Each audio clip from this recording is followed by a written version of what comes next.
प्रमाण और विद्वानों का मत मिलता है। इसकी खड़ा होकर के वीर बजरंगबली आपकी माता अंजना को याद करता है। ओ माता जी, एक स्थान पर बैठ करके मुझे सुकील बैग ने वादा किया था कि तुम तैयार होकर के दूनगिरी पर्वत में जाओ, और दूनगिरी पर्वत में जाकर के जब देखोगे तो संजीवनी नाम की बूटी तुम्हें जुगती हुई नजर में आएगी।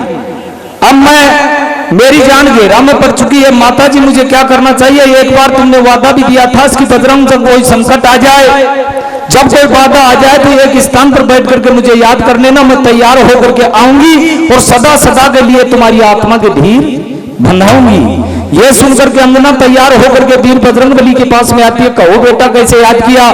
बोले माता जी, सुशील वैद्य ने इस प्रकार से कहा था कि डूंगर में चसती हुई बूटी नजर आएगी। ये तो माता जी सारा डूंगर चस रहा है।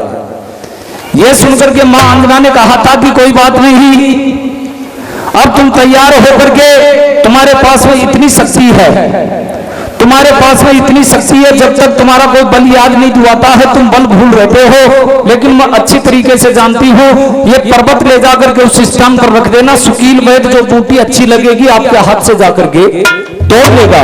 ये माता के आशीर्वाद को मानता है। अंजना खड़ी होकर के वीर बजरंगबली को आशीर्वाद देती है। तुरंत आशीर्वाद पाकर के वीर बजरंगबली छलांग भरता है। जय श्री राम आपके मुख से बोलता है, और बोलता हुआ जाकर के दूनगिरी पर्वत के पास में चला जाता है। नीचे जाकर के हथेली लगाता है, भगवान श्री राम को याद करता है, क्योंकि राम के भक्त होने के नाते बार बार भगवान राम का हरि कीर्तन किया करता था, करुणारुधन किया करता था, बार बार राम भगवान की याचना किया करता था। और नीचे जाकर के लगा करके हथेली और जय श्री राम बोलता हुआ दूनगिरी पर्वत को हथेली के ऊपर उठा लेता है। भक्तों, रामायण में प्रमाण और विद्वानों का मत मिलता है। अस्की पर्वत को आपकी हथेली पर उठा करके वीर बजरंगबली आकाश मार्ग से लेकर के चलता है।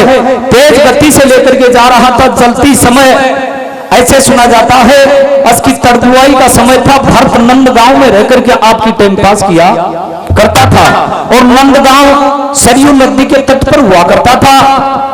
ऐसा भी रामायण में प्रमाण मिलता है। इसकी भरत के घाट के अंदर सदा सदा के लिए अवधपुरी की याचना रहा करती थी। ऐसी भावना को देख करके, ऐसे भाव को देख करके भरत ने विचार किया कि ये कोई ना कोई राक्षस है, और ये राक्षस पर्वत उठा करके लेकर के जा रहा है। ये पर्वत ले जा करके रामादल के ऊपर नहीं डाल दे। ये सुन करके भरत तुरंत खड़ा होता है। तुरंत खड़ा होकर के आपके धनुष पर बाण चढ़ाता है। बाण चढ़ा करके खींच करके बाण बजरंगबली के जो कि देता है। बजरंगबली जय श्री राम बोलता है। किस प्रकार से बोल रहा था, कैसे आकाश मार्ग से पृथ्वी के ऊपर पर्वत को लेकर के आ रहा था।